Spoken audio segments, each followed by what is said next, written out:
tara, kuyog ta atong ipaambit ang gamayng grasya sa usa ka PWD ug ubanimi ninyo karon makita nimo ang iyang sitwasyon tiwasag lantaw ang video.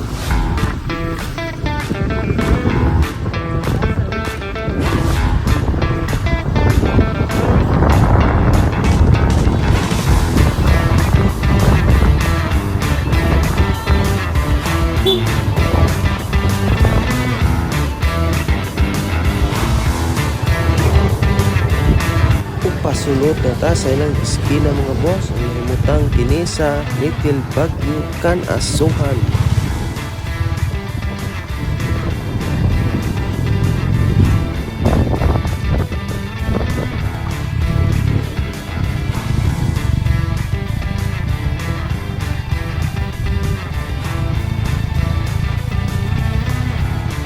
Ug dool na ta mga boss, pasulod na ta silang nahimutangan. Medyo lisod yun ang area pero sa atoa way lisod ug maghatod lang ta og tabang sa usa ka tawo nga nagkinahanglan.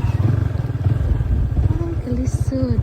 Ug sa dihang naabot namin mga boss, naaramday sila si ate ug si Busing. Isaka na sila kay hapon na ug nagpaabot na lang siguro ni customer nga mopalit sa ilang bus nga hinakot. Ubay ra bagid ni ilang bus nga pundo no ug sa ganahan dihang mopalit og bus. Suruyan ninyo si Busing ug si ate na ay mutang sa Little Baguio Kanasuhan. Ate nami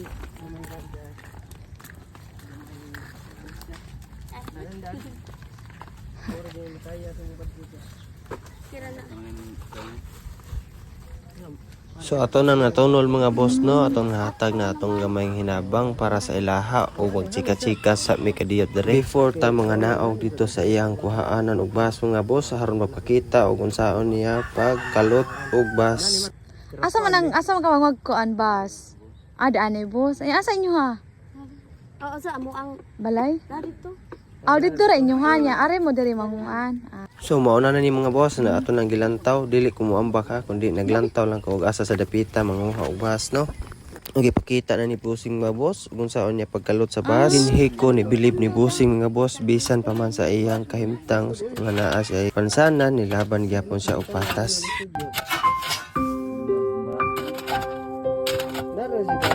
Diba, luoy kayo si Busing ko. Og relate kaayo ko aning panginabuhi kay agi ni numo sa una sa dihang nag-eskwela pa ko. Mangita og paagi, manguha og bus, i-display sa kasada aron lang makapalit og bugas ug makabawn sa eskwelahan. Ug sa dihang pagkahibaw nako nga naay tawo nga ingon ani ako gidayong gibisita. Ug akong gigahinan og grasya para ipaambit kaniya. Saludo kayo ko sa tawo nga ingon ani bisan pa man sa iyang sitwasyon nga PWD nilaban ihapon siya patas.